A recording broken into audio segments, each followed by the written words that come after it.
A couple of you said that you laughed out loud listening to Amy, reading Amy as well. 773 said, John, my 30-year-old daughter is engaged and won't let me do half of those things. But 630 said the destination weddings are getting ridiculous. We've been invited to a wedding in Cabo. The flights are nearly $800. The hotel has a 3-day minimum. I assume the wedding will cost us $5,000 at least. Not sure if the bride pays for all of the meals or if we have to. That's kind of awkward. Hey, okay, we're going to come, but are you got the drinks? You got the food? How about the Uber? I'm out for $5,000. Let's talk about the financial world right now with John Bever, financial advisor at Phase 3 Advisory Services. Visit phase3advisory.com. Welcome back, John. How are you today? I'm doing quite well today, and I wish you and your whole team there at WGN a joyous holiday season. Yeah, likewise to you, and a Happy New Year. How's this year going to end up? Are people going to be in a good mood financially or not, do you think? You know, financially, maybe not so much. We had a so-so PPI reading today. Typically, December is a good month seasonally. A midterm election year adds to that. But when we have a down year in the market and we hit December, typically it's not the best of Decembers. So the jury is out, but I'm not expecting much good news by the end of the year. What's the number you're looking at that was so-so? The PPI was up 0.3%, and that's a little bit to the high side. The last 4 months, 3 of those months have only been up 0.2%, so we're still running a little bit on the hot side. But internally, inside the PPI report, we're seeing details of decreasing inflationary pressure. So that's good. It's just taking time for the Fed to slay the inflation dragon. Is this a monster that we created? Like, when they write about this someday, will they say that it was inevitable because of the stimulus that was put into the market because of the pandemic? Or did we make a specific mistake? And if so, what was it? It's definitely my opinion that the mistake was made, and the mistake was stimulating way too much for too long. The Fed has kept interest rates abnormally low for over 15 years. And while they needed to do some stimulus in the financial crisis, they went way too long. They got scared out of removing the stimulus in 2015, and they added more stimulus, and then we had the pandemic hit, and again, they needed to do something, but they've done too much, in my opinion. And on top of that, we've had unbelievable spending out of Washington. So you put that all together, we're talking about $30 trillion of additional government spending. That's money they don't have. And Federal Reserve, we'll call it the balance sheet. That's basically just printed money. $30 trillion in the last 15 years. It's a ton of money. So it's no wonder we have inflation. You went back to 2015 when you said we started giving away too much money. 2015. So we started giving away too much in 2008. 2015, the Fed tried to start taking that money back. And the stock market didn't respond well, and they got scared out of taking that money back, so they relented and, sat down for a while. I'm thinking more, though, of what just happened since 2020, and maybe the last round of stimulus either wasn't sufficiently targeted, well, clearly it wasn't, or maybe it wasn't even necessary. Are you of a mind like that as well? Something was necessary, and they had to act quickly, and so I applaud them for acting quickly. Yeah, it was indiscriminate, but it was better than trying to spend 2 years figuring out where to send it. So that was okay. The problem was when they went into round 2, and they really just printed too much money. The Federal Reserve should not have, with the Treasury, printed as much as they did.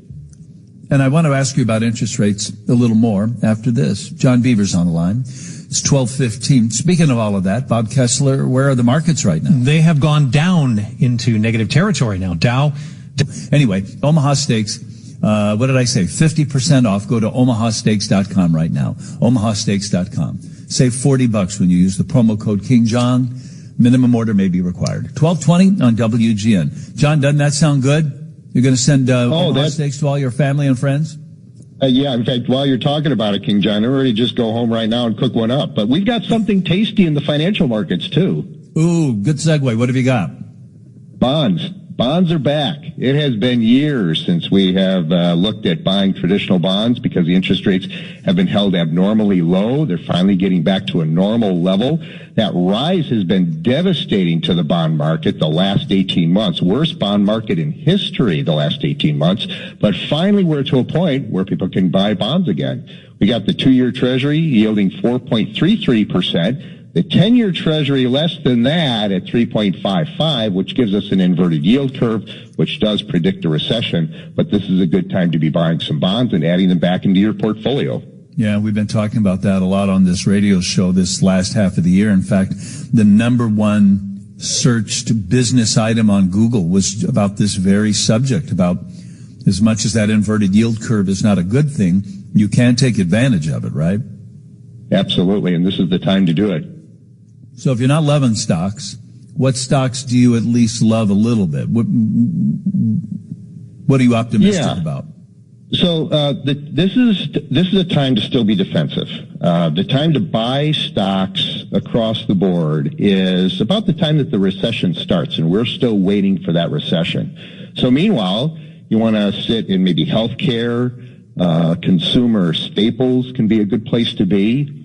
And interestingly, not thought of to be a traditionally defensive area is actually energy, but there's a whole other issue going on with energy, and that's what we think is a commodity super cycle that has started. So it's going to be volatile in the energy complex, maybe wait for a little pullback here, but that can be a good long-term buy at this point in time, in our opinion. And not much beyond that. The stock market is on the high side. We think we're range bound between 3,500 on the downside on the S&P 500 and 4,000 on the upside. We're at 3,966 and change. So right now, this is not a good time to be a buyer of stocks. This is a good time to be a seller. But if you have to be in some place, again, healthcare, consumer staples, and possibly energy. Do you have a ceiling and floor in mind for the Dow? On the Dow, we'd definitely be looking at this level right here, maybe a little bit higher, and believe it or not, maybe 30,000 on the downside. Really? So you think after the turn of the year, when we get into a bona fide recession, that the market's going to slip back again? Yeah, that's my opinion, and we think we've got room to the downside, possibly double bottoming to the low that we had back in September. That's a real good possibility. We might not quite make it that low. But the market doesn't seem to be pricing it. Hold on. Double bottoming. What does that mean? We were at 29 on the Dow. What are you talking about? Yeah, talking about that double bottom on the Dow. Well, so but I mean, are you saying 24,000 then on the Dow, or you think 29,000 on the Dow? 29. I mean, the level about 30,000, there's a level at 30,000 that we hit in June, and then we went a little bit below that in September. So again, not defining an exact point, but maybe testing that area. So you might put money in bonds now, be on the sideline with the equities generally. Although if you are, so many of us are, don't buy individual stocks. We don't even buy funds that are specific to categories. We just kind of buy indices, or we buy something that is aggressive or moderate in our, tasteability, in our risk level. People that are dollar cost averaging, that are just throwing money in every month, maybe they're not going to they might be getting more later, but you're not advising them to not continue to do that now, are you? No, dollar cost averaging is a great strategy for right now. In this season that we're at in the market, this is what I call an economic spring. It's good for the economy. The economy is very resilient here in spite of some threats of recession, which hopefully will be a softer landing.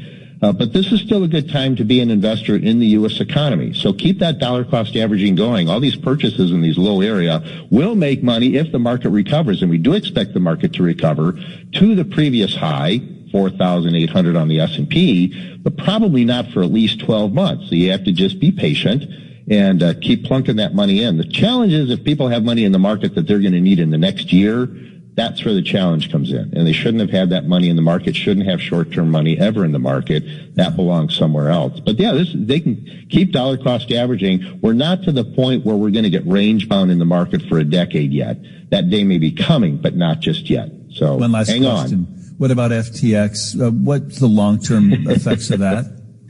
Long-term effects of that are actually good because, believe it or not, probably do need some regulation in the crypto area, not for the faint of heart. It's going to take a little bit to undo this. Won't go into Sam himself, but not a good character in my opinion.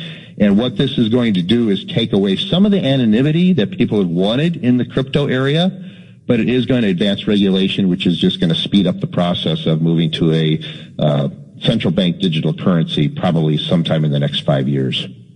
Okay, we'll leave it there now. John Bever, always a pleasure to visit with you. Thanks for your thoughts and wisdom today. You're welcome. Have a great weekend.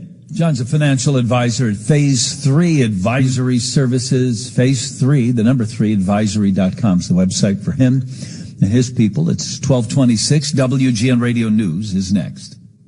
Have you noticed cracked or sinking concrete around your